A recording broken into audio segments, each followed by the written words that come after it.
Wait, there's something very weak coming through.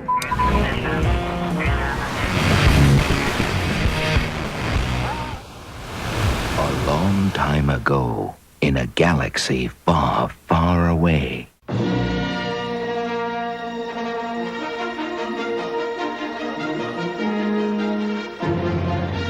Hello, fellow Galactic listeners. I'm Todd Hoffman, and this is WSTR Galactic Public Access, a Star Wars podcast. Welcome to episode 136. Today, we're going to do an Imperial inspection on the Rebel, Jyn Erso, with our good friend, Carla Jackalone. What's up, Carla G? Hey, hey. You know, this is like your third time back. I know. So Heather showed up 3 times, and then all of a sudden she was here the whole stayed. So, well, welcome back to the show. We're so glad you're here. Always glad to be here. And then you heard her joining me today, as always, Miss Heather Alfred.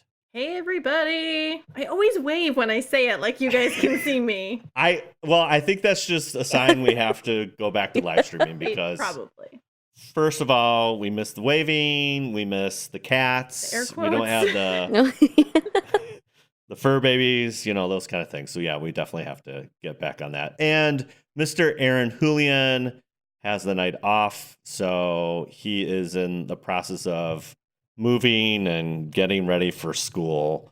Boring, but guess what? We get to talk about Star Wars. Oh, poor Aaron. He's I know, adulting. poor Aaron. Adulting. Rough. So bad. I'm sure he'd rather be podcasting, but you know, he also has to live somewhere. So we don't want him to be homeless in Chicago. But stick with us. We got to pay some bills real quick. All right. So everyone is on social media except Aaron, but you can find WSTR at WSTR Media, all one word, all lowercase. You can email us at mailbox@wstrmedia.com. Leave us a voicemail, 630-557-WSTR. That's 630-557-9787. We want to hear from you, and we want to hear your gorgeous voice blasted across the galactic holonet. Don't be shy. The Force will be with you always. Of course, we have an entire back catalog of episodes. Links can be found at podcast.wstrmedia.com. We're sponsored by Audible. You should check this out. So they have literally 425,000 titles. I'm sure it's like Gotta be more than 450,000. that, yeah. Yeah, it's probably like 450,000 titles now. It's a lot. It's a lot. I mean, can you think of anything else that has like 425,000 options? I mean, no. no. It's like a lot. So you can choose from any book, but if you go to audibletrial.com/WSTR, you can get your 30-day free trial. That includes 1 audiobook and then 2 exclusives. And so you're going to have to check out every month they have different exclusives, and those are free too. So that is literally 3 books for 30 days. That's a lot to do. And you can get smart, you can get dumb, you get smart and dumb at the same time. It's all right there. You can choose any kind of book you want. Preferably Star Wars, obviously, but there's so many other books because literally there's 425,000 titles. So check it out at audibletrial.com/WSTR. Just start your free Audible book today. We also got merch, store.wstrmedia.com. I can't believe fall's already almost here again. So I don't know what's going on, but we got t-shirts, hoodies. We need like blankets and Yes. Like a throw blanket. like a throw blanket. Yes. Yeah. So we'll have to work on that. But yeah, or like some kind of Snuggie, you know, like I don't know. Something. I don't know. But we do have t-shirts, hoodies, tank tops, you know, all that kind of stuff. So check that out at store.wstrmedia.com. All right, Heather, enough of that stuff. Tease that news. My favorite part of the show, folks. Wow. It is. It's early. It's too early. It's a bold statement. I know. It's too early. But it's a lot of fun just to give you a little glimpse into what we're going to talk about later on in the show that will make you ignore all the rest of the episode because you're dying to know what's going on with these hints. They're like, I got to just fast forward to the news. Right, and then you'll come. And then I'm going to come back. Right. Yeah. So, all right, I got 3 items for us tonight. Our first one is simply 135. Okay. Could be the That's a lottery number. numbers. You don't know. Yeah. Number 2, Okay. panels. Okay. And then number 3, cold cuts. And that is not what I'm having for lunch tomorrow. That's a lot to chew on. See what I did there? Ha. Aaron's not here. So I have to do at least one dad joke. It was right there in my brain, and I went with it. So, okay. I love so it. 135 panel cold cuts. Done. Got it. Done. Got it. All right. Well, you're just going to have to stick around, or if you're very impatient, like most of everybody, just fast forward and then come back. There you go. All right. Do you hear that? What? It is intercepted Imperial transmission. Oh. Senator!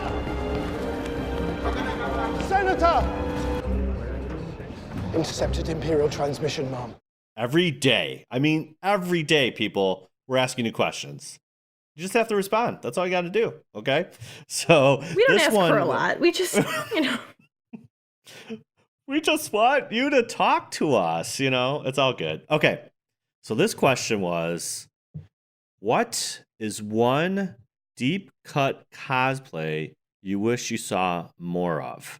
Before I get to the answers, I'm going to ask Carla, what's something that you would like to see more of? You mean just like all of costuming? Well, let's, this is a Star Wars podcast, so you could do a Star Wars one and then like any other one you would love to see more of. Actually, interesting. I just saw a post on the official 501st Instagram. They just posted a General Grievous. And you don't really see a lot of those. You don't. And it was You pretty don't. legit looking. That's amazing. I think it would be cool to see more of those. I mean, it's definitely super complicated, so I understand It why. is. But just imagine more Grievuses walking around on celebration floor, and then all the Kenobis coming out. That's right. Hello That's right. there. Hello there. Hello there. Yeah. So we have this big parade for our main library day, which is in Joliet, and this guy brought in a banana. I'm like, what is up with the wrapped banana? That's what it literally looked like a banana on wheels. I'm like, what is up with that? It was General Grievous. What? Yeah, so it was awesome. That's awesome. And he walked the parade. I was like, impressive. Wow. Most impressive. Yeah. Yeah, So, I would I say agree. General Grievous for sure. Yeah. Cool. All right. What about a general one that you would love to see more? Non-Star Wars? I would say more Lord of the Rings because I'm a huge Interesting. Tolkien fan. Yeah, interesting. I like I love that. the elves. I love the design of the elves. Their costumes, everything is so detailed. It is you very know? meticulous. Yeah. And that's just one of my other fandoms that I just Fandoms. love so much. But yeah, you don't Yeah. really see that much at That's conventions. I don't know. You're right. Yeah. So let's get more Tolkien love out there. Let's just get a whole fellowship of Yes. the rings going. I would Yeah. totally be a hobbit because I'm under 5 foot. And I would Hey. rock it. So That's right. You would. That's right. It's That's Heather, yeah. what's a deep cut cosplay you wish? I don't know so much as if it's a deep cut, and I don't know if this can be pulled off, but my dream Okay. cosplay would probably be Maz. Wow. Yeah. The cool thing that Star Wars does is creatures, obviously, as we know, but what I love about Maz is she is very human-like with just very exaggerated features. So, when she takes her little spectacles off and She's got pineapple eyes. it totally yeah. changes what her Yeah. eyes look like. If Yeah. that can be done, I mean, obviously there's all kinds of makeup artists out there. I'm sure it might be able to be done. I don't know. I think that would be really cool. So I don't know that it's a realistic one, but you never know. That's good. I love that answer. I do. Yeah. I think somebody out there is probably like working on it. Yeah. Because you see a lot of the animated characters now. Like a lot of people do the Rebels, even like the Clone Wars. Even I've seen some new costumes from that Resistance show, which I haven't really watched. Yeah. But that takes a lot of time because going from animated to, realistic, it's hard to kind of transform it. And I guess Maz is almost similar because, that's all of the CGI and everything. Yeah. That would be really cool, though. Well, I mean, I think you know this, but I'm going to tell everybody if you don't know this. So at Celebration, that huge poster, huge panel, which was amazing. And then they had that Rebel section, and they actually used cosplay people for that as a reference. Oh, really? Yes. Oh, I didn't know that. Yes. That's cool. Isn't that cool? That's cool. Because, I mean, again, like you said, it's kind of, it is hard. It's easier when you have like a physical reference, like, okay, I can match it and do all that stuff. But when it's like digital or a cartoon or something like that, it's like, it's kind of hard to pull off. And that's the guy brought in some legit cosplay people and did a reference to get what he needed to. I forget the artist's name, but that's what he did. That's awesome. Like, that's cool. Yeah. That's cool. Yeah. Well, again, I should get back to this question because this was, and Carla, you were there for this. This was the Running of the Hoods. Yes. And we were together. We at were the detention together. Block. Yeah. I mean, random as that was, and also we got to experience that together. And this was about the pink short guy. This is where the question comes from. Because pink short guy, he's running around with the boom mic, and you're like, I'm like, I have no idea what is happening. But so that was literally, that's a second cut, because it's like, not only running the hoods is kind of a little weird thing for Star Wars, but then there is this boom mic guy that is in one picture from like 1976 in the desert on some pickups, and he's just some rando dude with hot pink shorts and a boom mic, and they are in the Running the Hoods, and that was like one of the funnest experiences I've ever experienced. So, well, we have two responses here. So one is from Charles Westcott from Conversations podcast. We just heard from last week, and this is a good one. Kaida Mundai. He's the Conehead guy on the council. He sits left of Yoda, like Mace, Yoda. He's Mundai. the one. He's the one who says, "But what about the droid attack on the Wookiees?" Exactly. You do not see. No. Of all the Jedi, you don't see Mundai he's not around. No. That's a lot of prosthetics and all that good stuff. Yeah. Just put a cone on your head like in Saturday Night Live Coneheads and make it happen. But yeah, that's a good one, Charles. I love that. And then we have a response from Instagram, or how the cool kids call it, like IG. This is from Jedi_Master_Alex. He says Rebel Hoth Trooper. Don't see a lot of those. Good point. At all. Yeah. I mean, you do see the regular, like I would say the Rebel. I guess they're the Rebel Fleet Troopers, or the Endor. The ones that you see either Endor, or you see the ones that are on the Corvette. Yeah. Princess Leia's Corvette. Like that's the only. Don't see a lot of Rebel Hoth. I think I know why though. Because you'd be sweating in that. Oh. Hey, we all sweat for Star Wars. That's true. Suck it up, Buttercup. But that's like thick layers. It's layers, lots of layers. Do you think the person that dresses up at like Darth Vader or like your fiance Mike, like Kylo Ren is worried about sweat. No, he wants to look Yeah. cool. You want to look cool, you know. Yeah, I would. Rebel Hoth Trooper would be pretty dope. Yeah. That would be like a convention exclusive. That would never be like in July. Like that would be the worst. But yeah. So Actually, I think one of our Rebel Legion members has one. oh. Yeah, but he doesn't bring it out because it's so hot to wear. I gotta bring this out much. This is like a Christmas outfit. Yeah. You know? But they are really cool looking. Yeah. They are awesome. Just hot.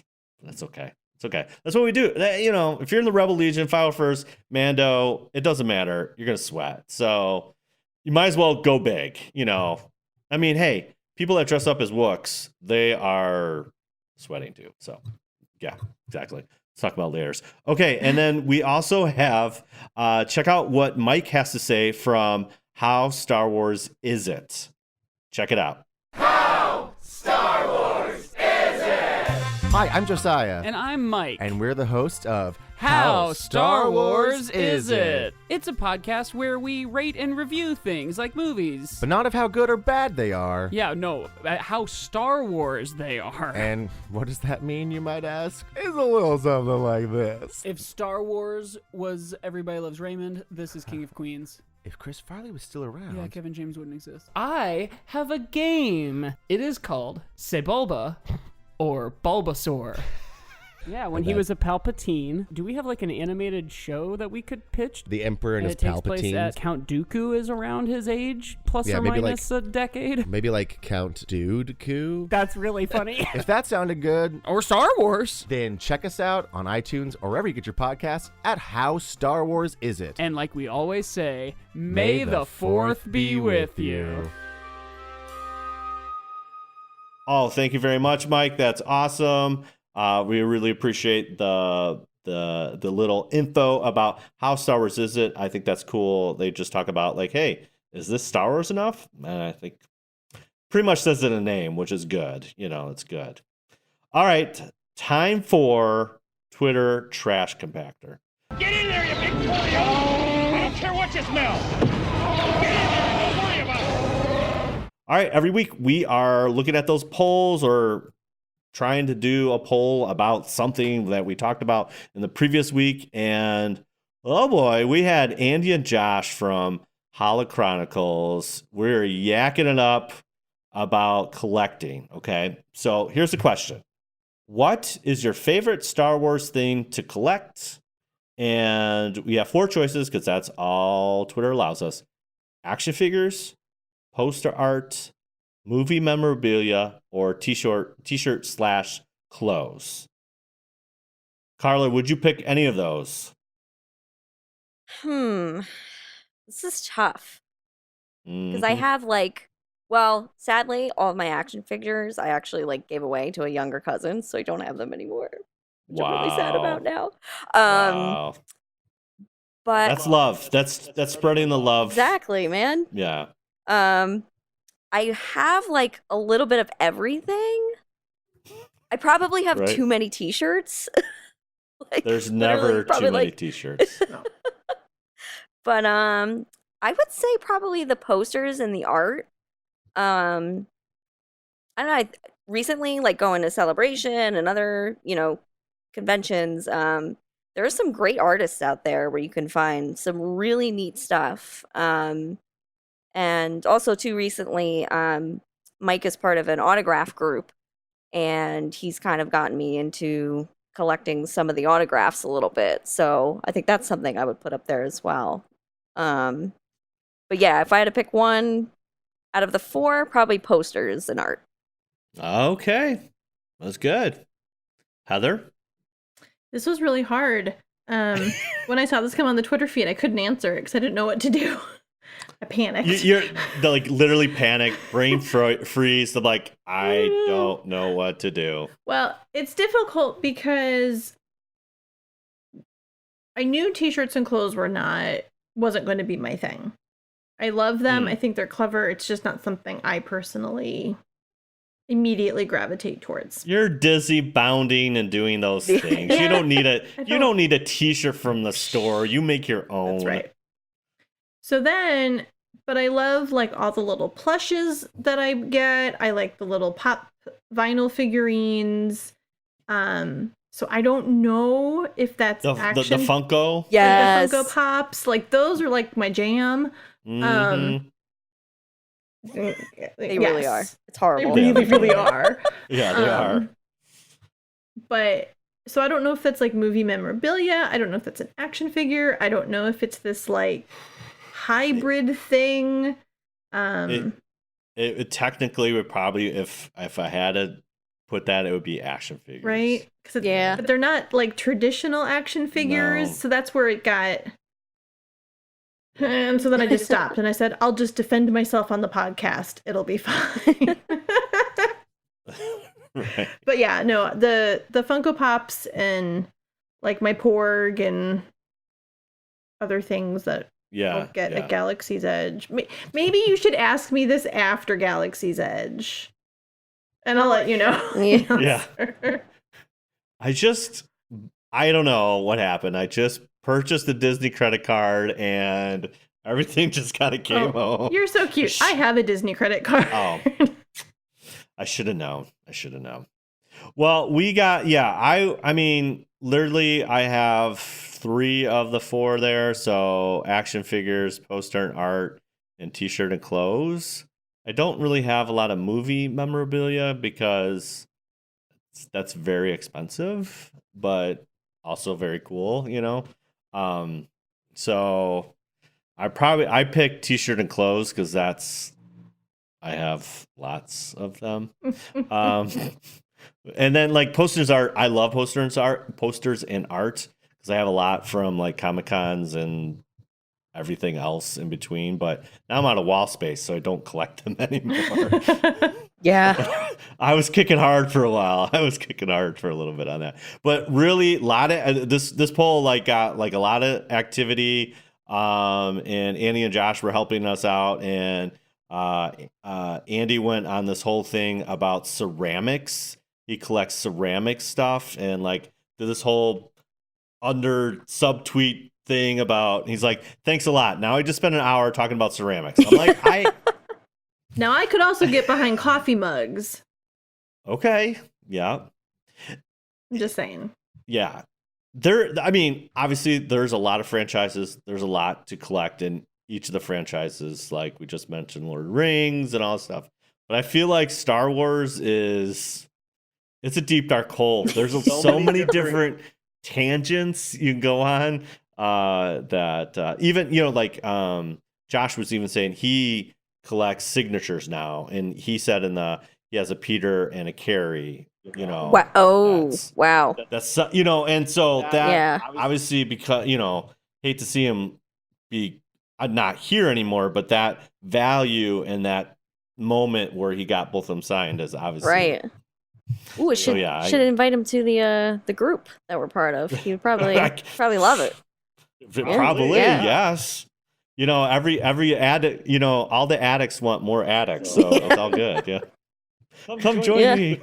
Come join the dark side. We have cookies. So, all right. So yeah, every week check out the polls. We're always doing at least one, maybe 2 or 3 if I get ambitious or something. But last week 2 weeks ago we were talking about collecting. So stay tuned for that. All right, ladies.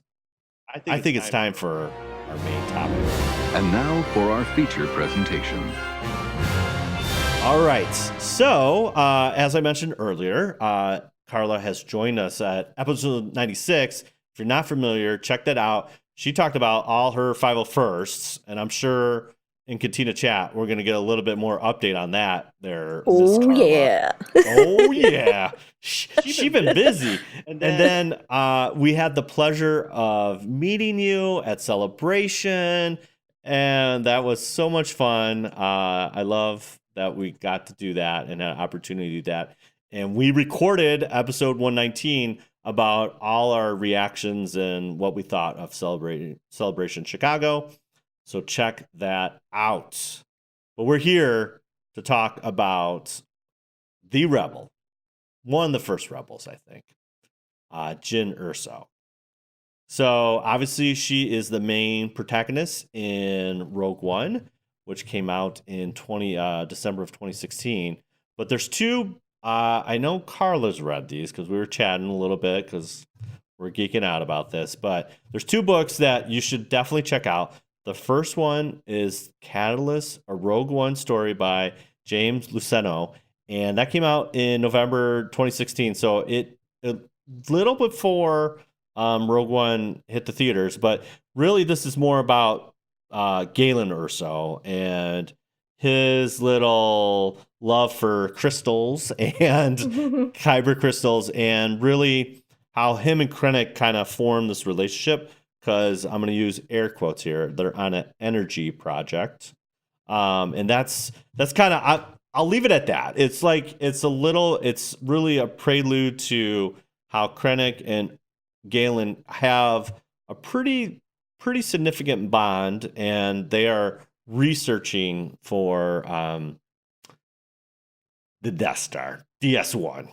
So I sped read through that because I saw it came out and I was like, oh man, like I want to see what this is about before this movie comes out.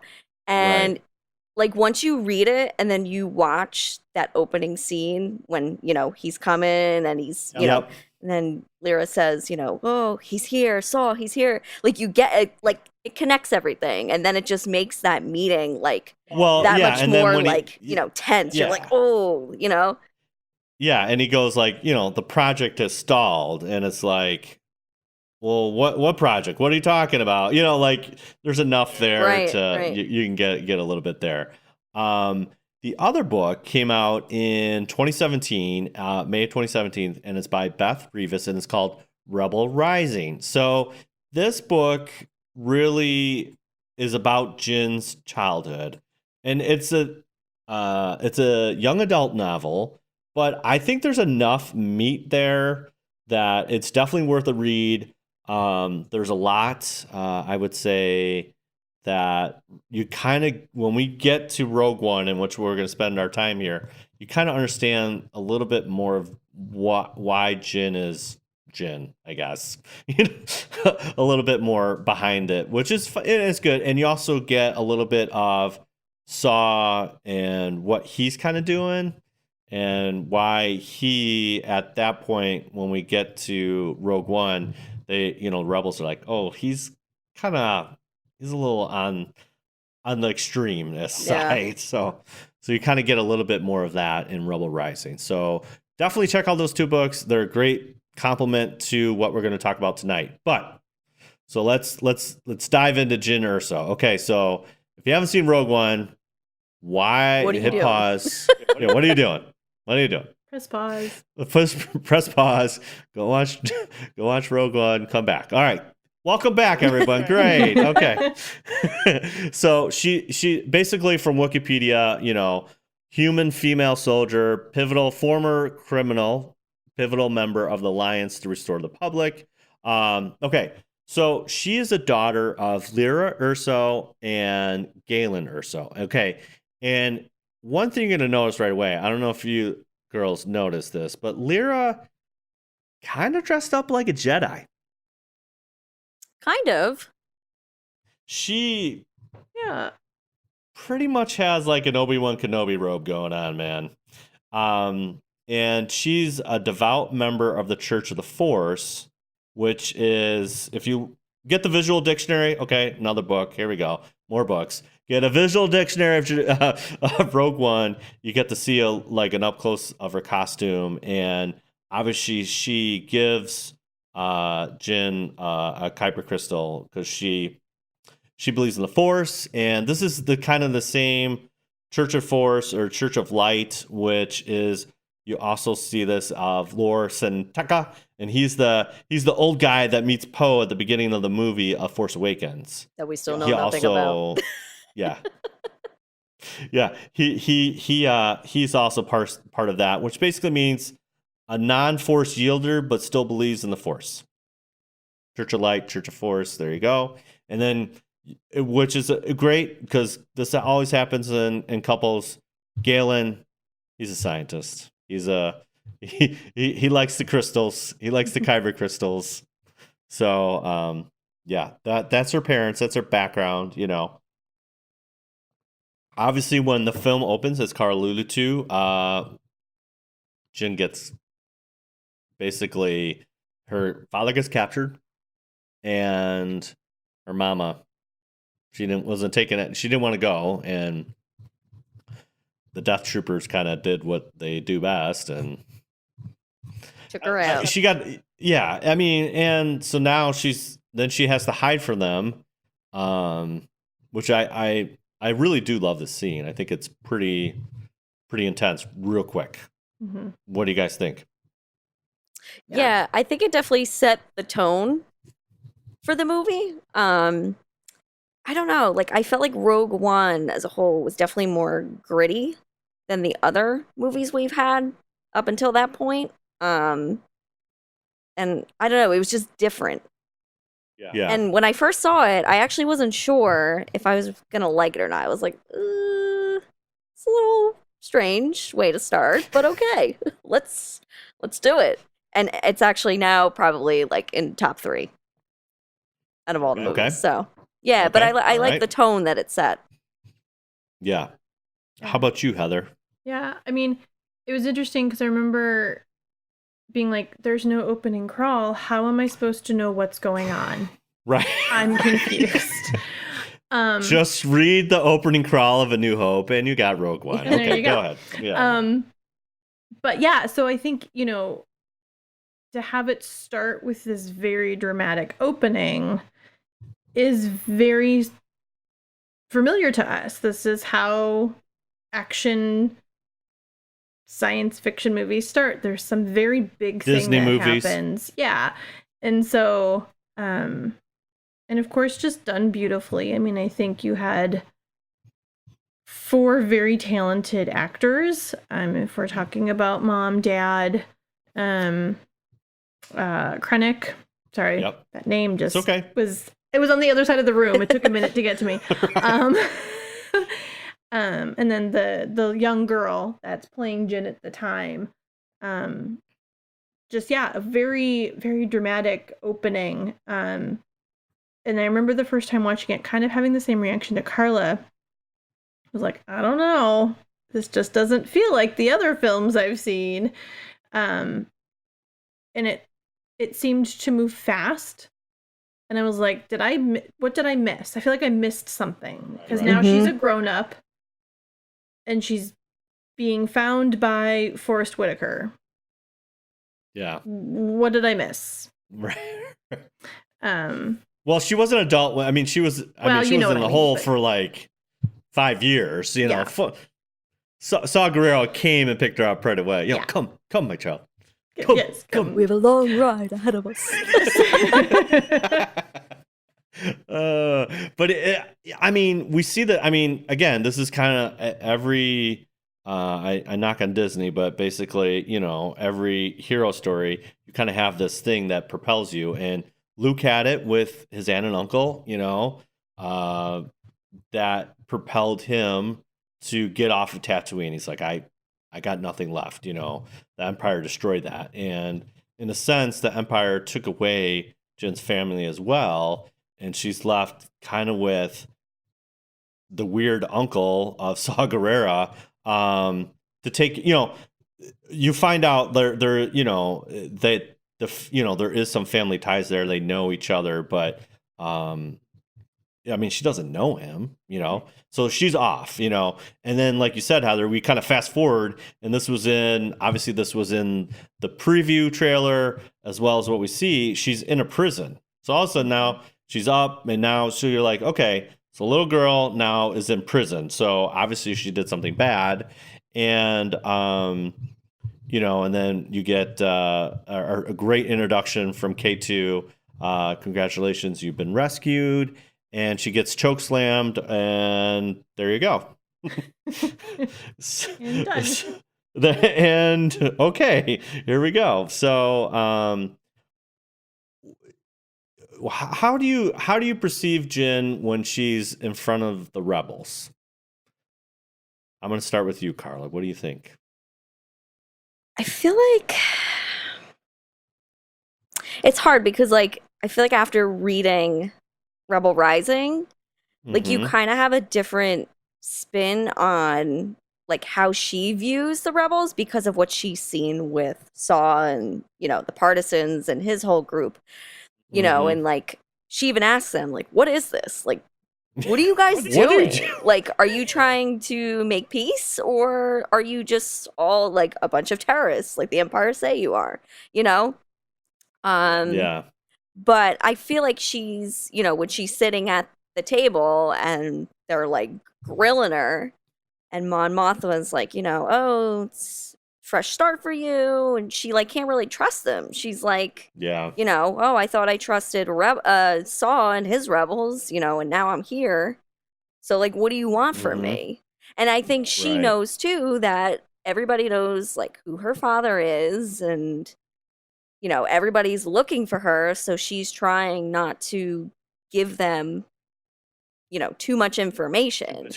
But then they call her out. They're like, oh, you call yourself Lyanna Halleck? Yeah, right, Jyn Erso. Like, we know who you are. But my favorite part of that scene when they're sitting at that, you know, briefing table is when Bail Organa came out from, like, the shadows, and I was like, oh my God. Yes. It's amazing. Jimmy Smith. It's amazing.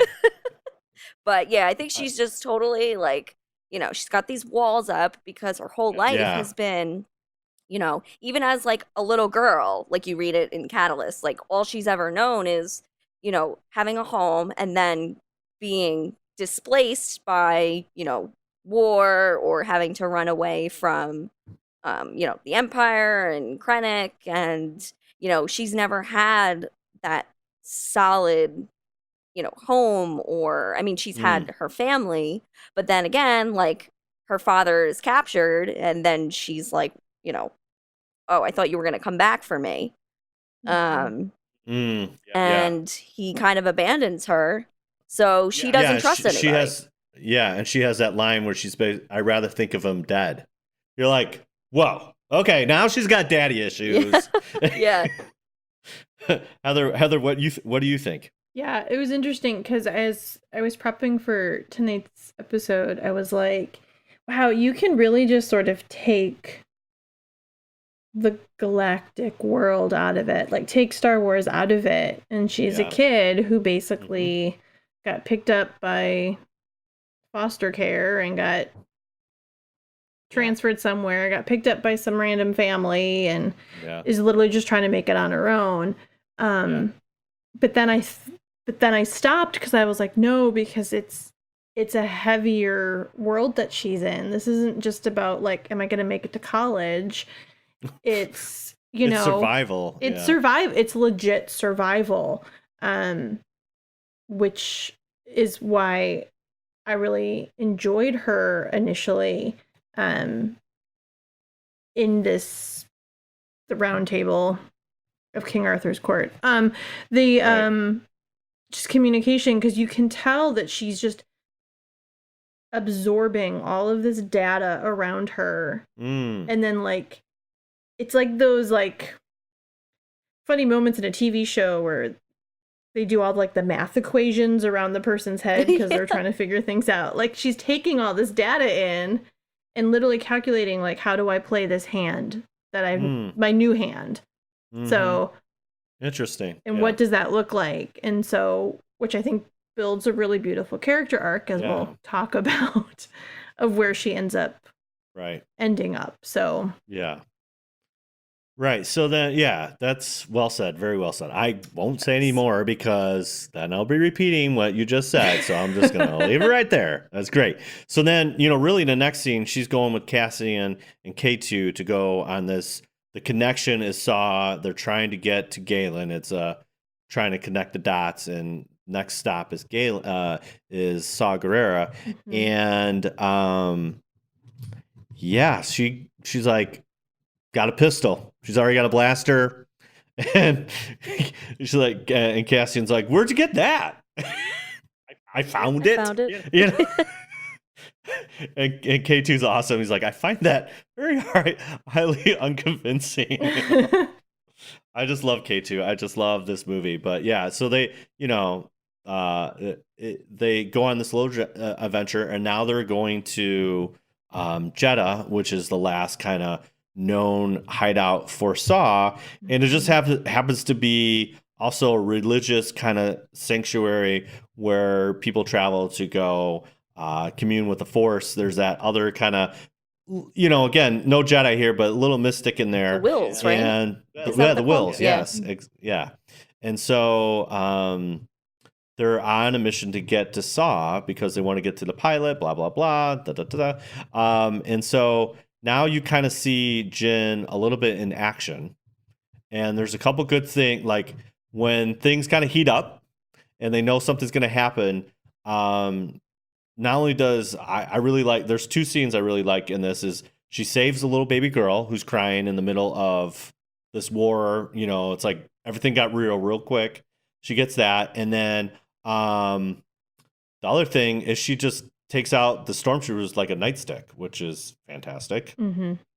And and Cassian's like, oh, she's got this, So what did you think of Jyn in action there, Heather? Yeah, definitely way more believable for me than with Rey.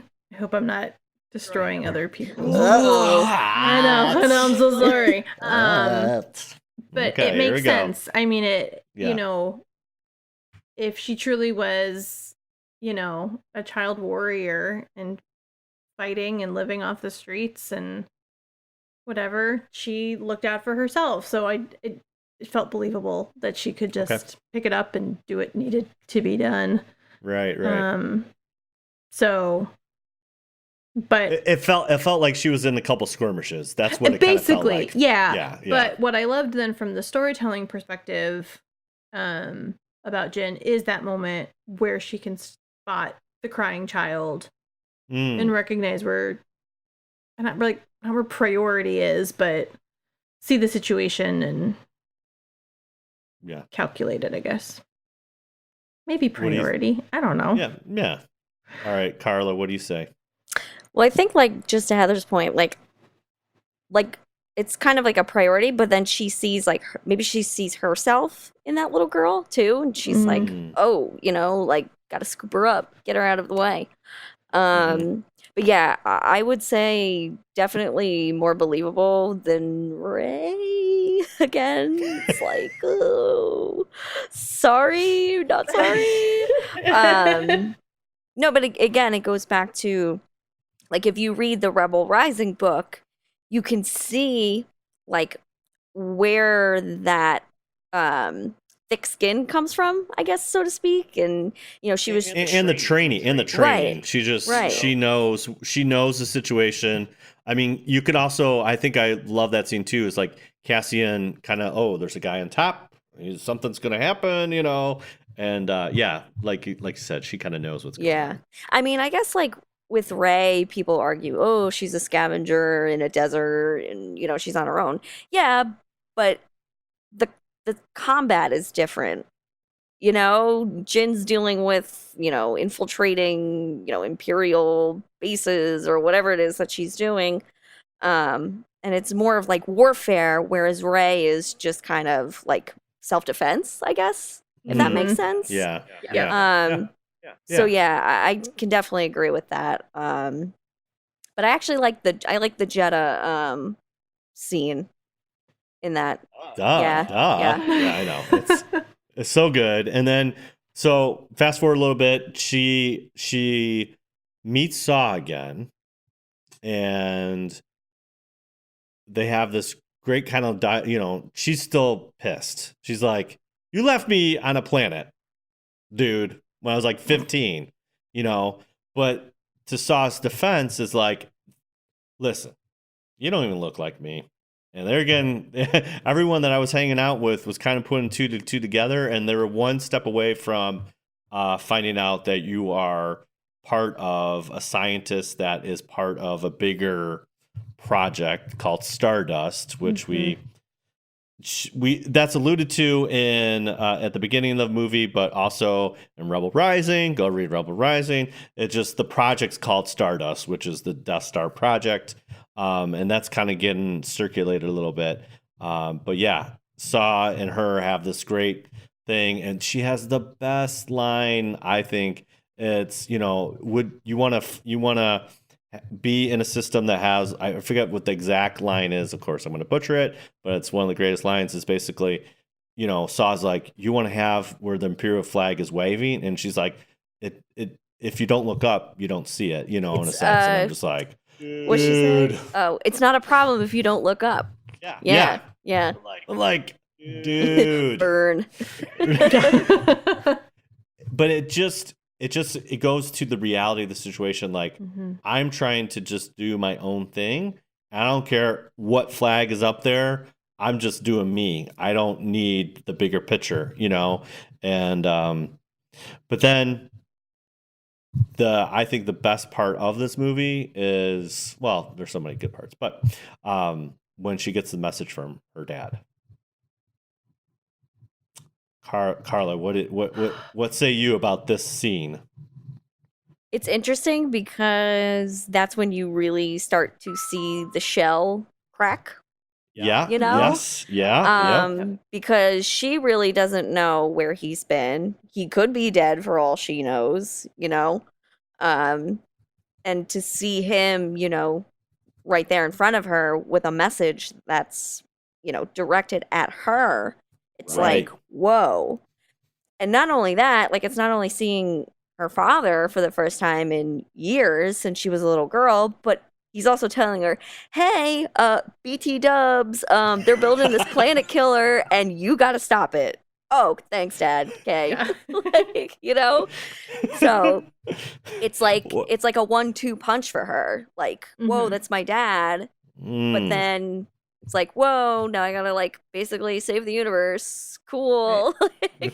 So you feel for her in that scene, and you see she starts to cry, she starts to break down. And I like too, when, the hologram goes out because, they shot, Jeddah and everything's exploding basically. One reactor. And she just falls to her knees, she doesn't even say anything to Saw. She just falls. So yeah, I thought that was very, very, I don't know, tugged at the heartstrings a little bit. Just a little bit. Yeah. What happens if she was like a ballerina or something, or some opera singer? Dad, I don't do this kind of stuff. But I think it also shows that he kind of knew that she had to be a fighter because he's not there. He hasn't been there for 18 plus years or whatever the time frame is. And so I think he already knew that she was a fighter. And with obviously Saw's influence, I'm sure he kind of I have to do this for my daughter and obviously for the better of the galaxy. This thing is going to be, they're going to, and he basically says, they're going to do it without me. But if I'm there guiding it, I can make it to the point where there is a weakness to this machine, this Death Star. So, Heather, you got anything to add? Well, it's got me thinking this whole... Well, that's good because it's Imperial inspection, so we have to think. Excellent. It just has me thinking this idea that, was there always a contingency plan? Was there always a, hey, I know I'm working on the Death Star for the evil empire. I better have a plan B in place if something goes wrong. That if he's building it with this flaw, has he communicated to whoever, or him and his wife raised his daughter up to that certain age bracket a certain way, believing fighting for yourself and standing up for yourself, or whatever the little key pieces are, right, to prep her for this moment. I mean, obviously hindsight's always 20/20. After you see the whole movie and the whole picture, you can ask these kinds of questions, but I'm just curious. I'm just curious if there's something bigger at play here that would have put her in that place to hear this heartbreaking message and then be able to then stand up and be like, okay, let's go do this. Well, they definitely have contingency plans, and she knows enough when she's little about, again, he escaped that, and you learn that in Catalyst, they leave this energy project because he finally finds out at the end, like, ooh, this is not an energy project. They're trying to weaponize this in a sense. So he goes to the farthest way, and he's back to moisture farming and growing a little crop on the side there, farming, A man of your talents. yeah, right. So he's already got a contingency plan. Like, that was plan B. Let's get out of there, escape. Yeah. And they escaped for a while. Like, they've been out for a little bit. And they already had a contingency plan, obviously, with the little bunker. The whole idea is that they were all going to escape.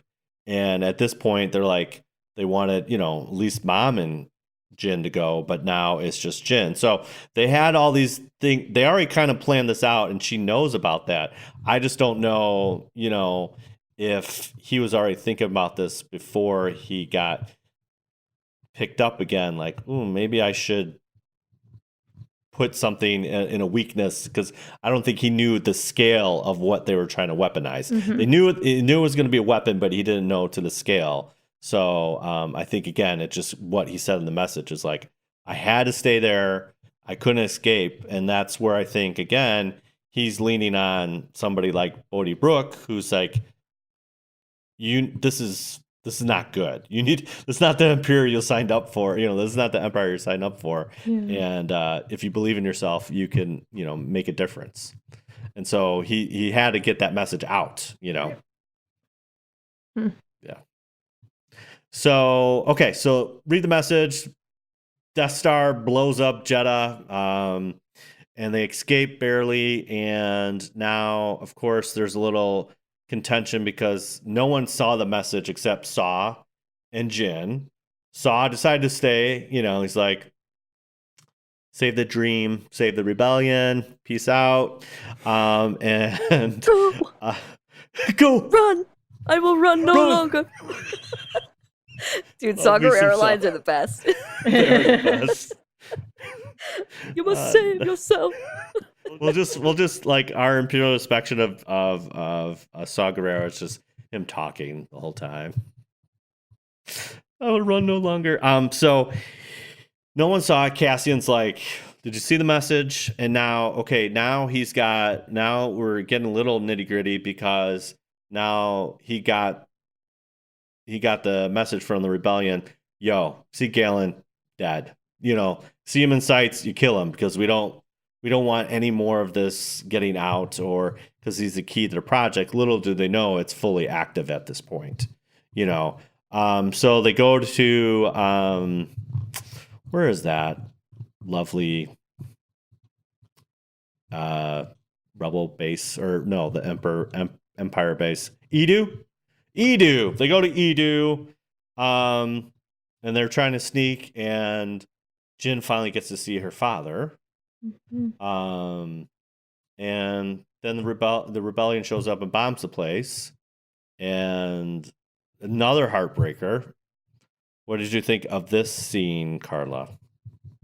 Again, I think it just kind of like broke her down even more, but I think the fact that she like physically held her, saw him and then held him, and it was kind of like, whoa, all right, like, he's serious. Like, I need to go back and tell the rebellion, like, hey, this is legit. Like, they're really like, they're serious about this weapon.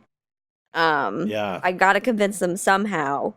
So I think, that's really like, I think that's like the pivot moment in the movie. Yep. Like, it switches gears, because the whole first half is kind of everyone talking about this weapon, and they're building this weapon, and then now you've seen it in action and you could see what it could do, and that the whole crew, even, Chirrut asks Baze, what happened? Is it gone? And he's like, all of it, Right. So Yeah, everyone, it's funny, not funny, but yeah. I feel like everyone, at that moment is just kind of like, like, whoa. So then once she sees her father and she's literally holding him, in her arms while he dies, she decides, okay, like, this is what I have to do. This is my purpose now. And that's why when they go back to the ship and she realizes, that Cassian was out to kill him, she's pissed, she's like, are you serious? Those were Alliance bombs. And he's just kind of like, well, those were my orders, like, sorry. And then she just kind of like, digs right into him. Oh, like, yeah. You follow orders, even though they're wrong. You might as well be a stormtrooper. It's so I feel like that's where the gears really turn in the movie. Yeah, Cassian's like, you don't get to choose. I've been fighting this since I'm 6 years old. Oh, there's a lot of good lines in here. But yeah, I totally agree. It's a pivot point for her character and the story in itself. Because it got real. Things got real to her, and now she cares about what flag is flying. Yep. And she cares because her dad invested his whole life into making a flaw for something that is going to cause all this destruction. And she's like, if I'm going to die trying, basically, I got to figure this out, Not going to let dad die in vain type of thing. Right. Yeah. Exactly. And she doesn't even really get to mourn him because, here comes the Empire with like a bazillion stormtroopers, and Baze helps him out, and gets him out of there. But it's like, you didn't even get to Cassian's like, leave him, and you're like, dude, you jerk, you jerk. But I think that's just the reality of the situation. I mean, it's war. It's like you don't have time to mourn, And so now they're basically going to put this in action, or try to put this in action. And Jyn, once again, is now stepping into leadership, and she's being a leader. And she's like, rebellions are built on hope. That's the pitch. That's the pitch. But everyone doesn't believe her because you got the defected cargo pilot, and you got this, Imperial prisoner, and saying, whatever. This is ridiculous. That one guy's so good. He's like, this is ridiculous. Or I don't know who it is, but there's like the one guy in the back, and he's just like, what is she proposing? What is she talking about? Everyone's just like, WTF, man? Like, what's going on? Yeah. So, So she decides, I don't care. We're going to go, even if it's a small crew. And then Cassian, like, hey, we've all done things we don't like to say we've done. And I think this is a really good point about war in itself. There's not really a good or bad side.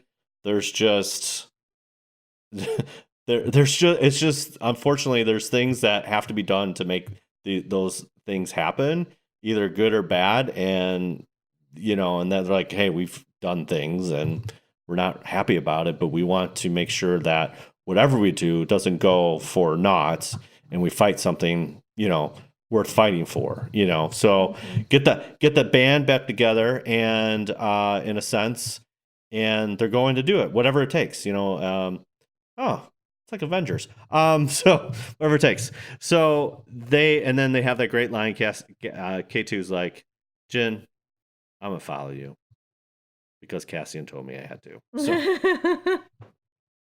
So now they're going to Scarif, because that's where the plan's at. They know that's where they have a backup to the plans, and that's where they're going. That they're going to do and this is kind of we got to steal the plans. That's the deal. And I think also too, they're in the dropship, they're in the U-wing, or no, they're in the shuttle, and she can kind of see the guys are antsy. Guys are getting they're a little nervous, and she gives a little pep talk. Not Cassian, her. Now she's really stepping into leadership and saying, all right, boys, we're going to do this. And the Force is with us. And so she's like, now she's going completely the other way from where we started. And I think it's a really cool kind of moment. Yeah. So now it's like, okay, we got to infiltrate. So this is where it gets tense. But I think it's important to stop for a second and look at that moment because, her whole life has been, you're going to hide here. This person's going to take you here and you're going to live this kind of life. Okay, now you've been captured and now you're in front of these people and we're going to have you do this. This is her first time to really be like, no, I was almost given my life back and now it's gone. So now no one's going to tell me what to do and I'm going to lead and I've got something worth fighting for. Yeah. Which I think is what rooted all of that pep talk, because I think she saw in these other people that exact same story. It just had a different location in a different order and different players. Which is, like you said earlier, Todd, they are the true first rebellion group. Yeah.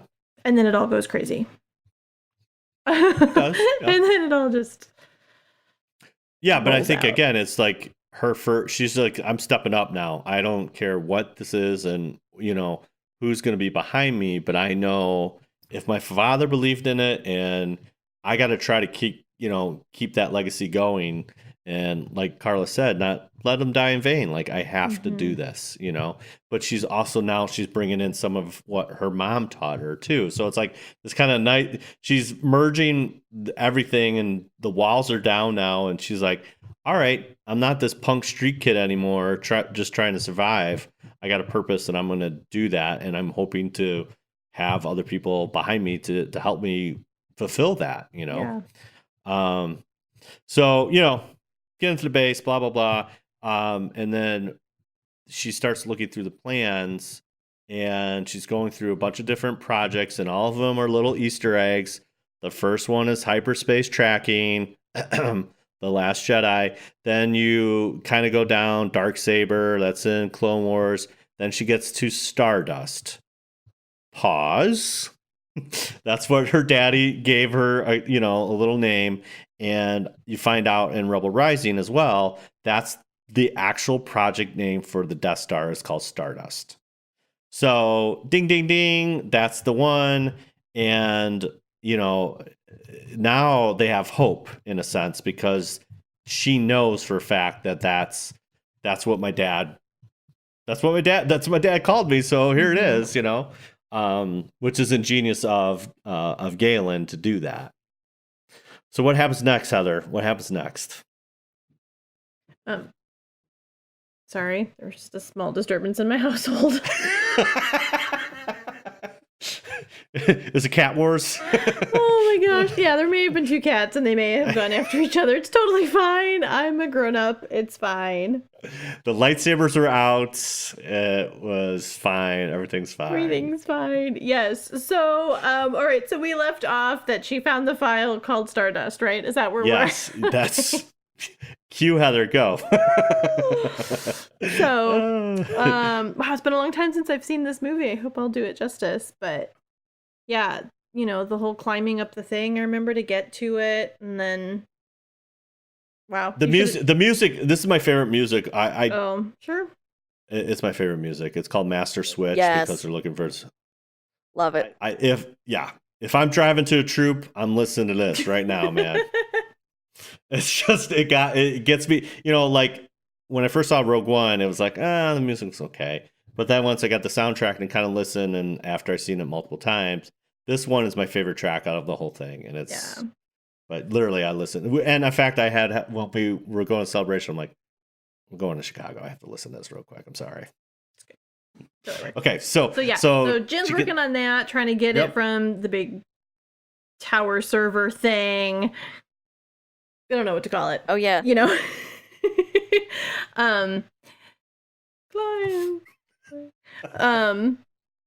But and then I think this at the same time too where everybody's outside trying to fight all the people. Is it a, I forget. Wow, I'm failing. It's okay. It's okay. Carla, you could do this. I know you can. So I have faith in you. So they grab it, right? And then they go up. She gets up to the top. And then, like, while that's going on, and, you know, K2 sadly leaves us at that point. And then, so then that's when they get the message back at Yavin. And they're like, oh, like, rebel infiltration at Scarif. Right, and then that's why, and then Mon Mothma's like, it's go time. Like, let's do this. And the rebel fleet comes in. Admiral Radis has already took his ship, and he's the general, or the Mon Calamari. Yeah, he's like, Rogue One, what is going down? Yeah. You know, what's going down there? We hear you, Rogue One.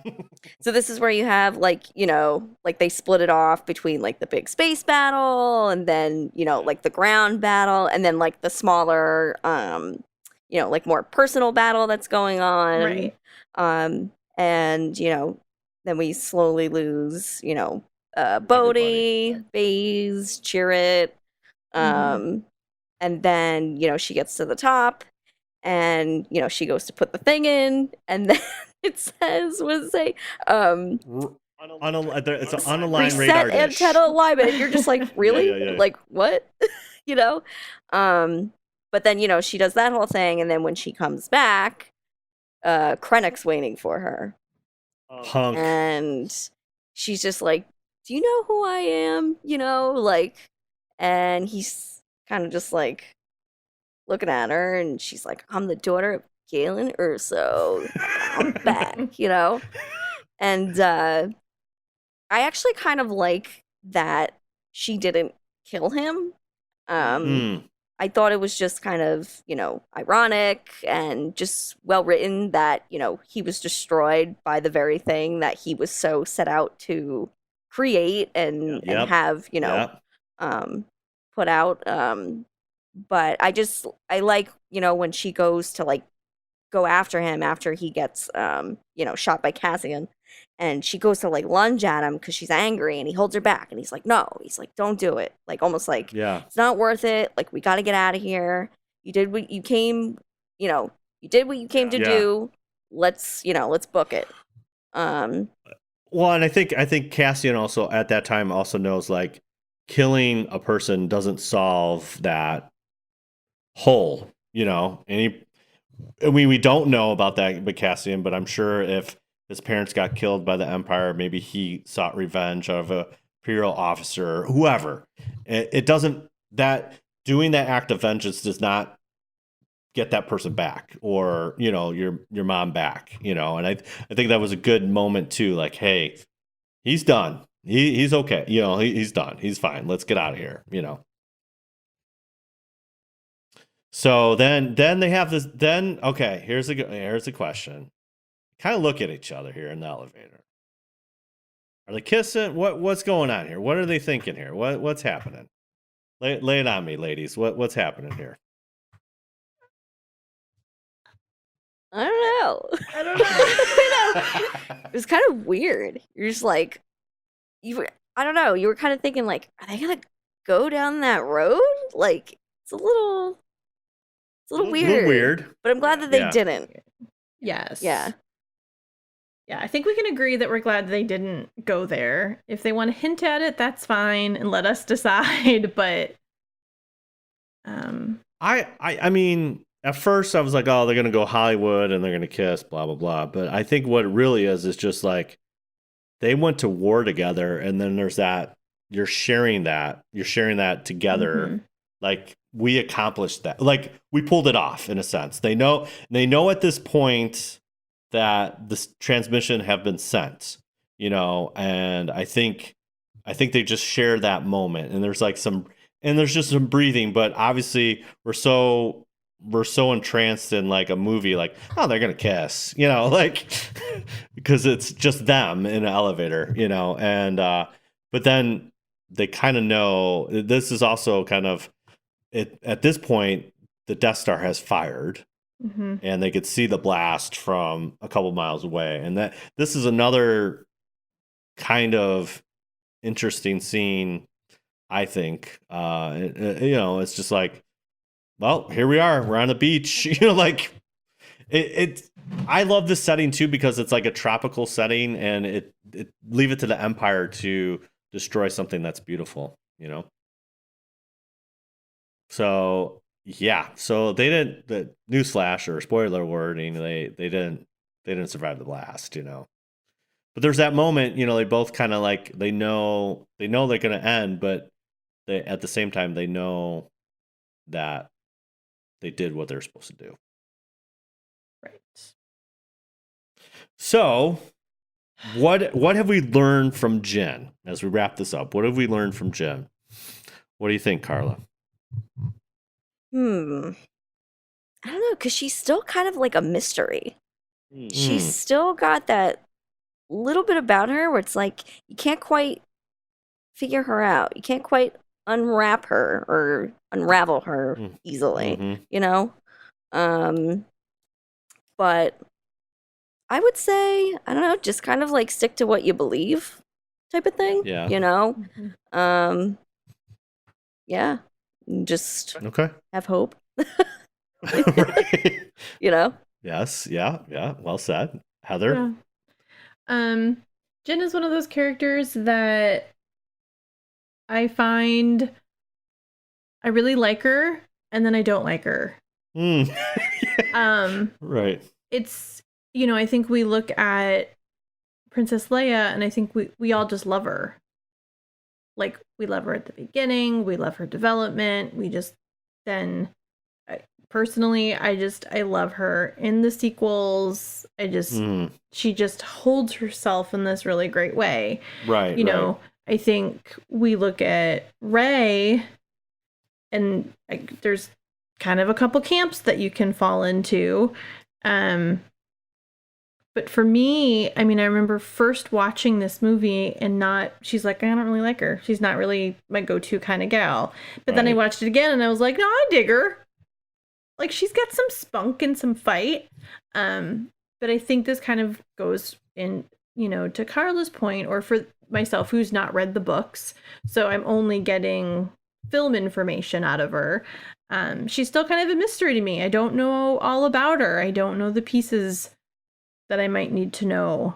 So maybe I just need more education through the books. But I think she tells a great story and is very relatable. I think she's a good relatable character. Probably more so than some of the other female characters. And so that she gets that bucket, checked. So yeah. But again, regardless of your circumstances, you can do a lot, even if the personal outcome isn't the best. Yeah. Such as death on a beach. Yeah, right. Yeah. Not to sure make it awkward, but no, but that's I think again why I like Rogue One and why I like Empire. This one's very real. This is not your Hollywood ending. This is something real happens. I think why she's kind of hard to relate to is, well, she's kind of hard. She's like, she doesn't come off as friendly, there's a lot to her and she's complicated, but that's what makes her, I think, also relatable. It's like, hey, I'm not, I got a lot of layers too, like Shrek, I got some layers. I think she definitely is relatable in the fact that, she's been through some stuff and that's kind of molded her, but also she still has those roots and, that certain things inspire her to be a better person. And I think that's kind of what we learn from is like, what? We can all go through some stuff and we can all get those hard edges, but if you fight for a purpose and fight for a cause, you could still be kind of tenderhearted at the end, So I think that's what we learned from Jyn, I think. But so there you have it. I like it. Imperial inspection of Jyn Erso. All right, Heather, what we got? Yes. We have news of the week. And now, the the Star Wars News of the Week. Was that dramatic enough? I hope so. That was very dramatic. I'm here if nothing but dramatic. So, comicbook.com states Star Wars The Rise of Skywalker has a possible runtime reveal. Oh, do tell. I will. I will. Okay. So, earlier this week, the Academy of Scoring Arts hosted a score study, in air quotes, of Jurassic Park, which is one of John Williams' iconic film scores. During the event, Don Williams, the brother, who is a veteran studio percussionist and performer on the Jurassic Park score. I know, it's a musical family. Right. He spoke about The Rise of Skywalker. During the discussion, Don revealed that his brother has 135 minutes worth of music to write. So that kind of tells you how long the film is. What? What? So, okay. It is top to bottom music, Don shared. We've done 4 days and we've just scratched the surface. I think we've got something like 34 minutes in the canon at this point. So we're looking at what, 2 hours and 15 minutes for The Force Awakens, 2 hours and 33 minutes on The Last Jedi. Okay. So if we're looking at, again, air quotes, top to bottom music for 135 minutes. Right. Is that our runtime? What do we think? I'm going to say it's going to be a little longer. Okay. Because you have those moments in the movie that have no music, where it's just dialogue. Whether it's going to be longer than The Last Jedi, I don't know. Maybe roughly around the same time, because they got a lot to cover. They got a lot to cover. They have That's a right. lot That's of answers that they need to fulfill, and they have a lot to cover and wrap it all up. Yes. So I'm going to say it's probably going to be longer than 135 minutes. But I think I did read this article, and they said that, like, the top to bottom music, they're incorporating, like, all the iconic songs from all 9 movies. So we're going to be hearing some classics, and I can't wait. Right. Well, there's always that medley. He always does this thing at the end of the movie when you kind of go out with a big fanfare, but then he kind of does this. It kind of does this whole, like, kind of redemption at the end of, like, hey, these are all kind of different themes that we hear throughout the movies, but obviously because this is the last of the saga, it is going to be like a classic rock, just like, give me all the tracks, give me Dual Fates, give me, just like give all those themes that we've heard and they've come so ingrained like in like a reunion tour. Yeah. Right. So as we watch the credits and we're crying, you're like, oh my gosh. And then you hear all these great songs. So yeah, I agree. I think it's going to be a little bit longer. But yeah, I think it's just going to be a smidge longer. It's not going to be Lord of the Rings long, but it'll be, Which is perfectly okay. Yeah, right. Give me 4 hours of Star Wars right now. Yeah, exactly. Excellent. Well, for whatever length of time it is, we will eagerly be sitting in those seats waiting. Correct. We're going regardless of what the runtime is. That is correct. Exactly. Yeah, exactly. Well, I have some information from the dork side of the Force. Okay. You heard me correctly. Dork, not dark. Right. Yeah. So, dorksideoftheforce.com has all the Star Wars related panels we need to watch from D23. So if you don't know about D23 Expo, it's like Disney-driven, Disney-specific convention, and all the things that are going on. So it's a Disney-owned event, all of their ventures and properties. So it's basically movies, TVs, theme parks, history, costuming, anything you can think of Mickey's shoe size. I don't know. They're going to cover everything. They're going to cover everything. Yes. So, but this year's event will be a good one for Star Wars fans because there's lots of new information about Disney Plus, which will include The Mandalorian, which we're all very excited for this first live action Star Wars series. I mean, right? I might be more excited than Rise of Skywalker. I'm just going to say that right now. He said it out loud, folks. He said it out loud. So this event takes place August 23rd through the 25th. And there's some pretty exciting panels going on. Is this in Florida or It's California? usually in California, I want to say. Okay. But please do not quote me on that. I won't. I'm just asking. I appreciate that. It looks like they're going to have the music and sounds of Star Wars Galaxy's Edge. Okay. Right, yeah. We've got Vader Immortal, which is a Star Wars VR series from episode 2. You said that very well. Thank Yes, you. yeah. Let's see. The Disney Plus showcase, so basically everything about the streaming service for The Mandalorian, and potentially more information on the Cassian series, which is duly noted from today's Jyn Erso conversation, and Clone Wars, and then perhaps another TV series name or two related to Star Wars. What? No. Yeah, Obi-Wan Kenobi, please. I mean, Come on, we don't just ask do for a it. lot, people. Let's do it. But we do at the same time. So, Very demanding. Yeah, so there's a lot there. Yeah, right. But possibly my favorite named panel will be the Secret Walt Disney Project. It's literally all that I know. Okay. But just imagine what that could look like. But yeah, right. We're building another park. What are we doing here? What's going on? Yeah, but we've got Ashley Eckstein from Star Wars Clone Wars is going to be part of the heroines of the Disney Galaxies.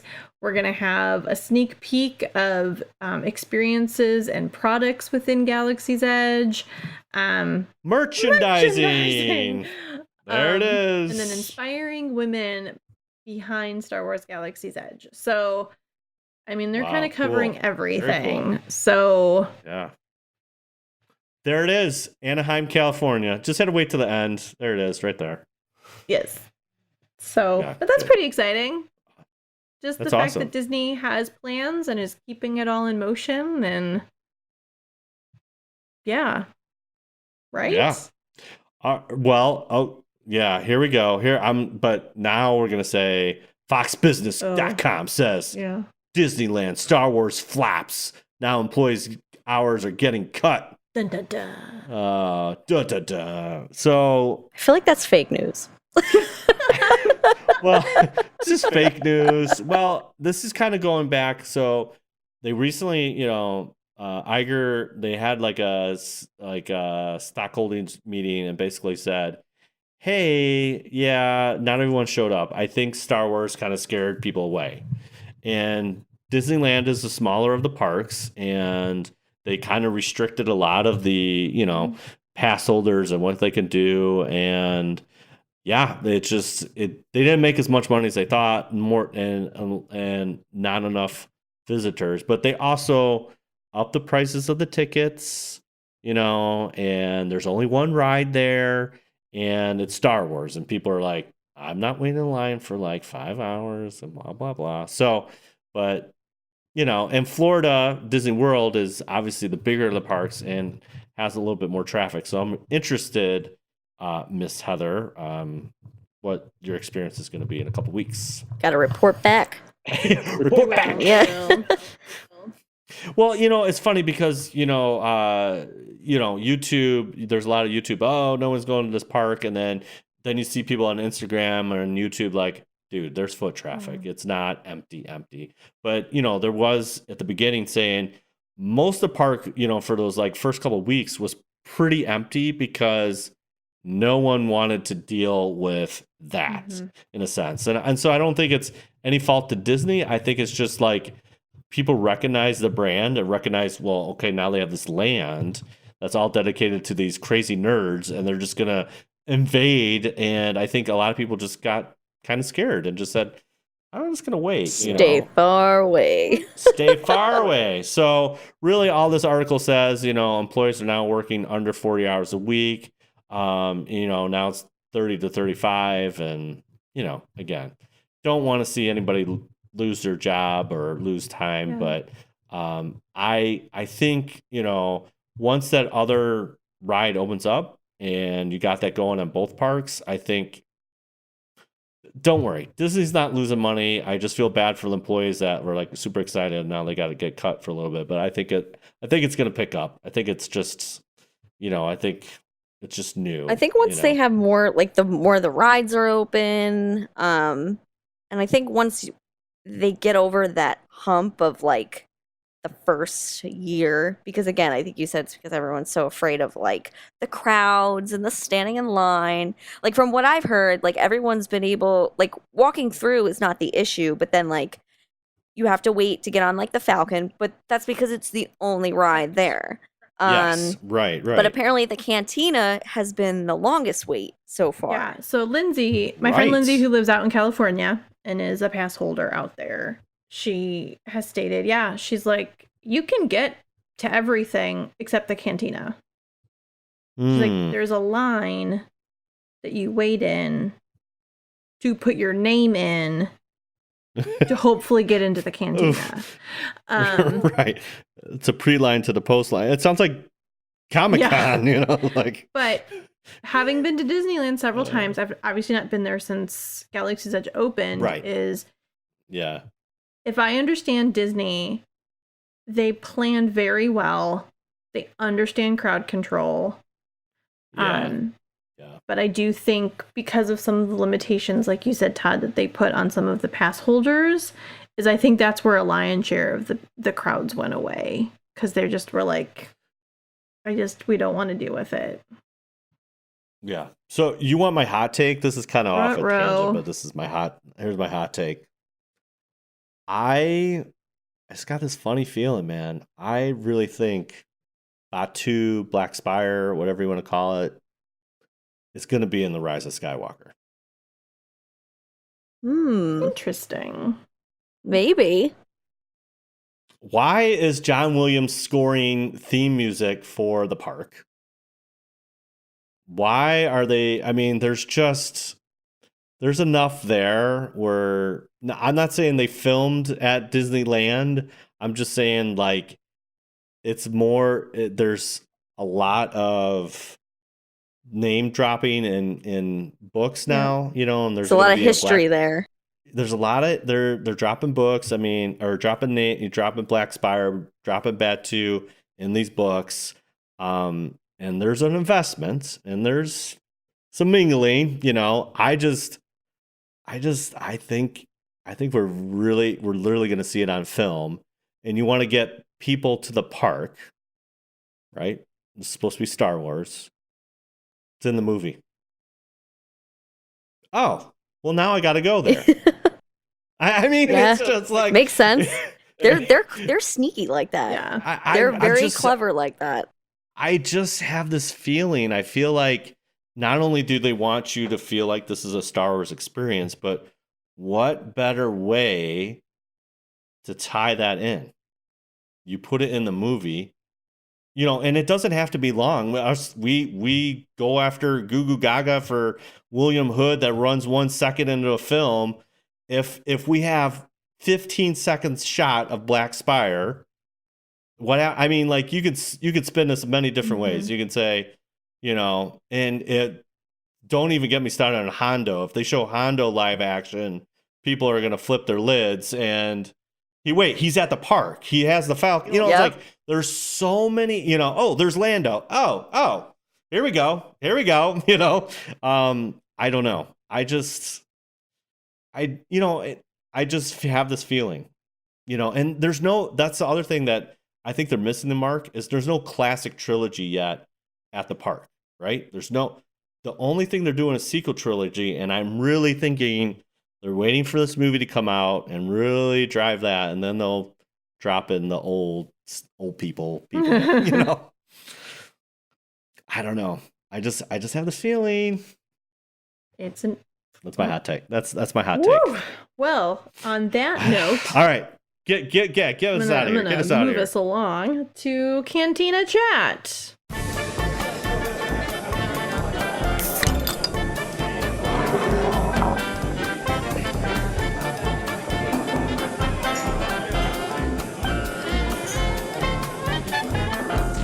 So we stated that Aaron is not here to share his exciting news, but he is getting ready for his next year of Jedi training. So, Carla, as our special guest tonight, why don't you tell us some very exciting things about your life recently?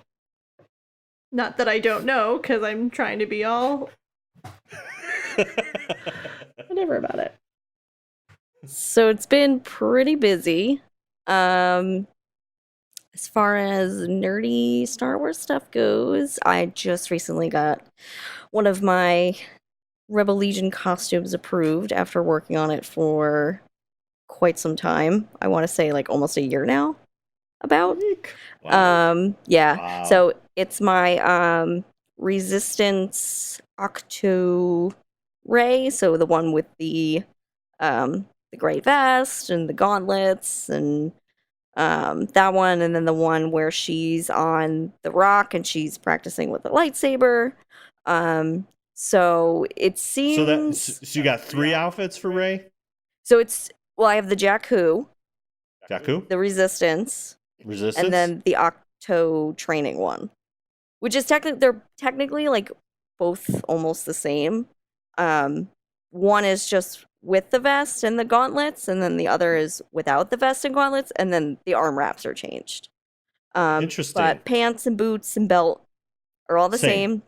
Right. And there's a holster with the Resistance one. But it's always Obviously. nice when you can get like a 2-for-1. So, but That's amazing. yeah. Congratulations. So That's thank awesome. you. Yeah, it was a lot of work. I mean, I commissioned the vest.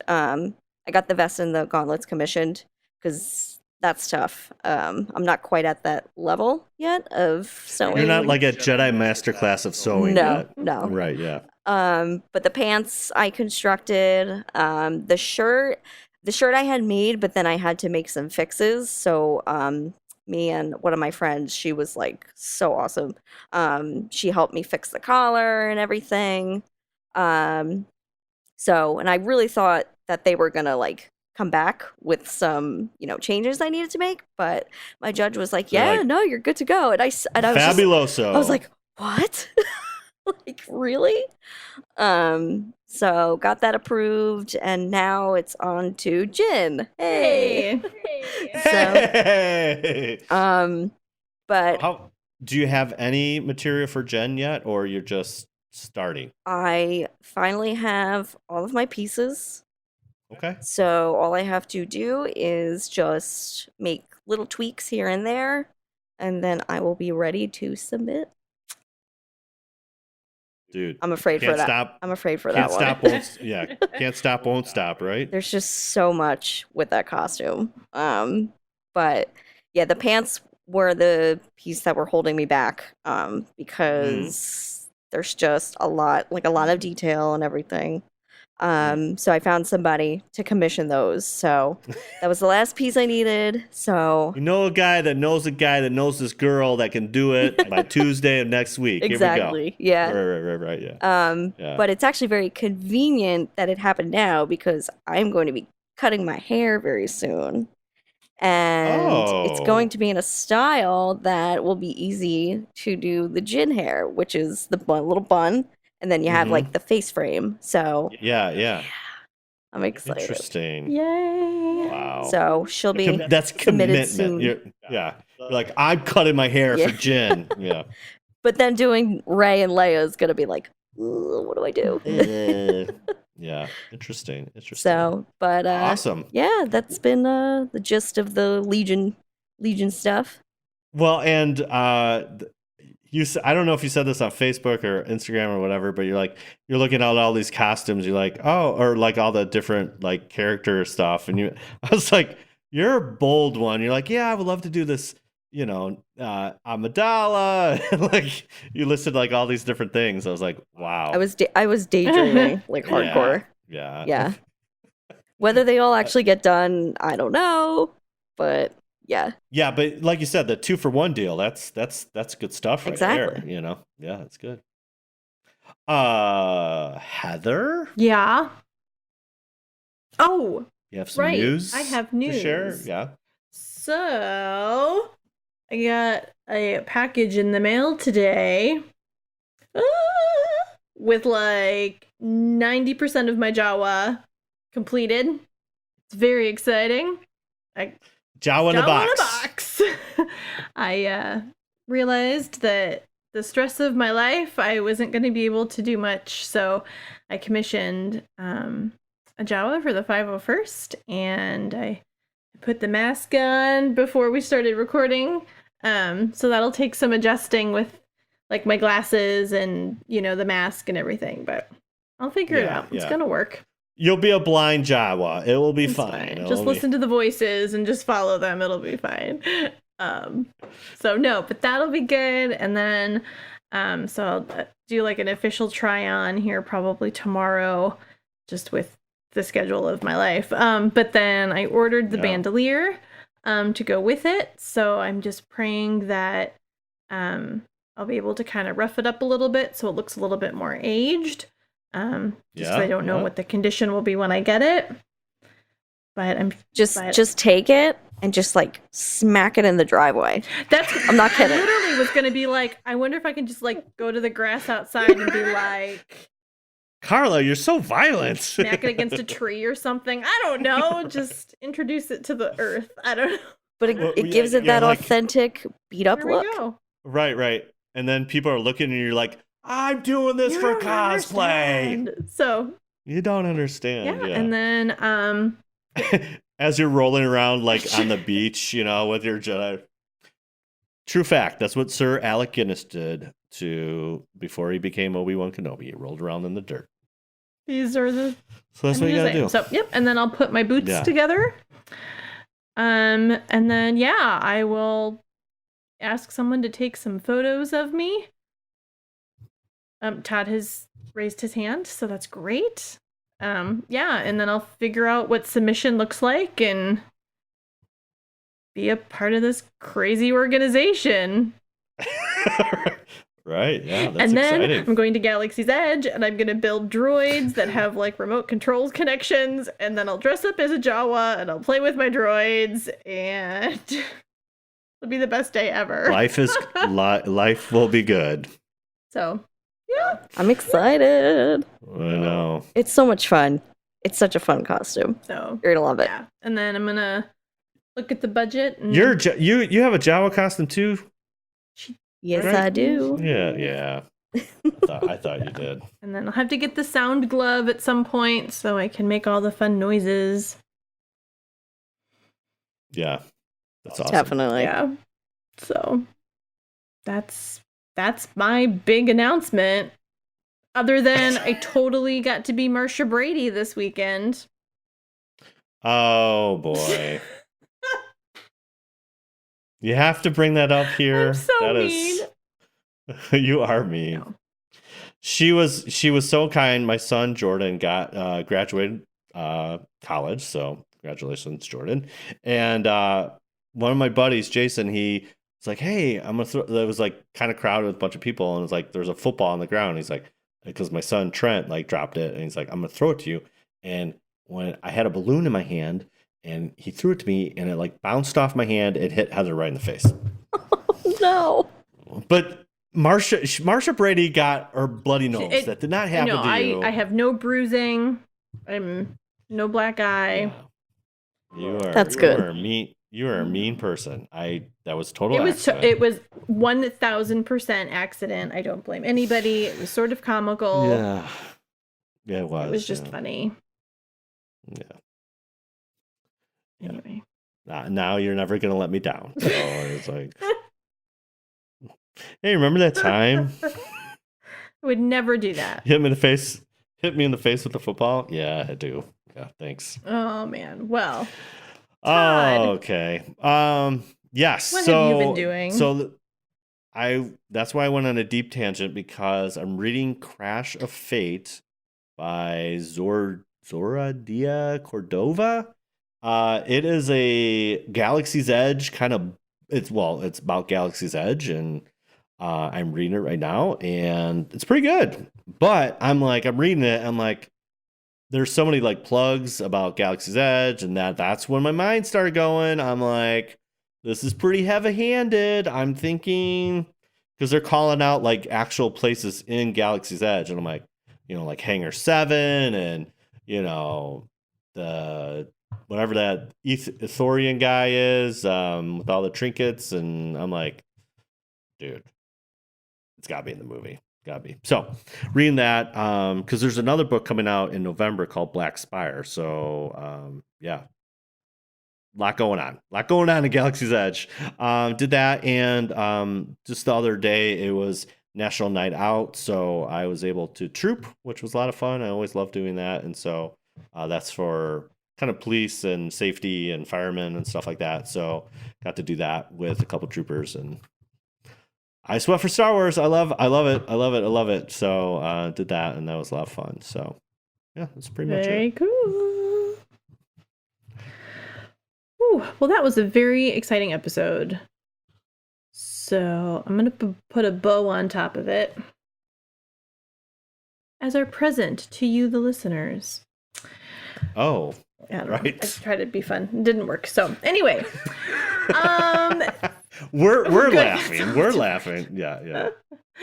Well, thank you again for listening to another episode of WSTR Galactic Public Access.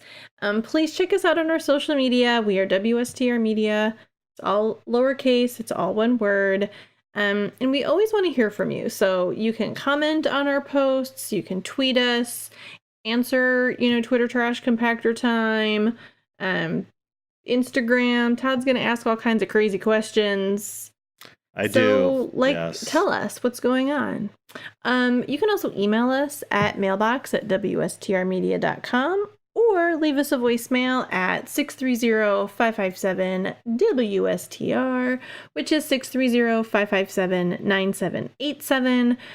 We'll get your voicemail. We'll play it on the upcoming podcast. So if you've got an opinion about something, episode. What do you think about Jyn Erso? Yeah. Do you like Jyn Erso? Like, what's going on? Exactly. Yeah. And then don't forget to check out our back catalog of episodes. We've mentioned a few in this particular one.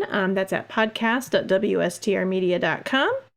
And then, of course, there's always merch when it comes to Star Wars. So check out store.wstrmedia.com.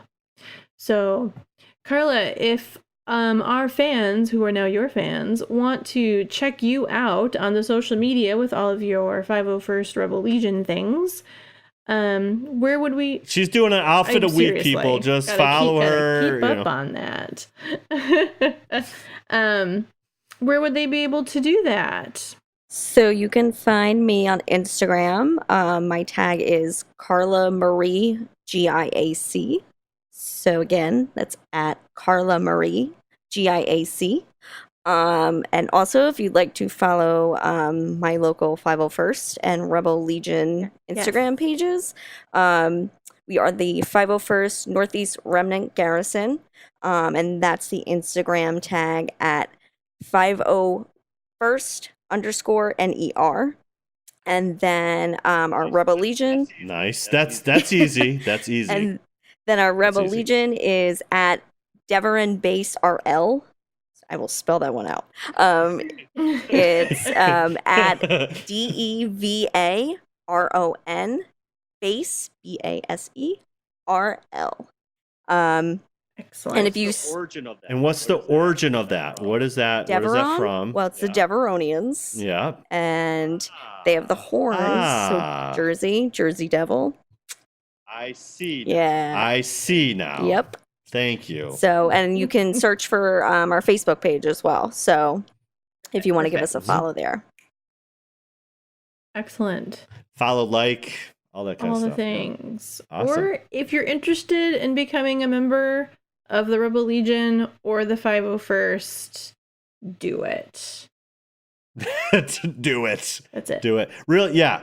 Here's the easiest thing. Find something local that's going on and that you know that they're going to be there, and just go and be that annoying kid, adult, ask a ton of questions so that you can kind of find out what to do, where they're going to be at. We love the questions. And, we love helping. Yeah, no, yeah, absolutely. Yeah, exactly. Then you get a secret handshake and you're in. I mean, it's that simple, Oh my goodness. Awesome.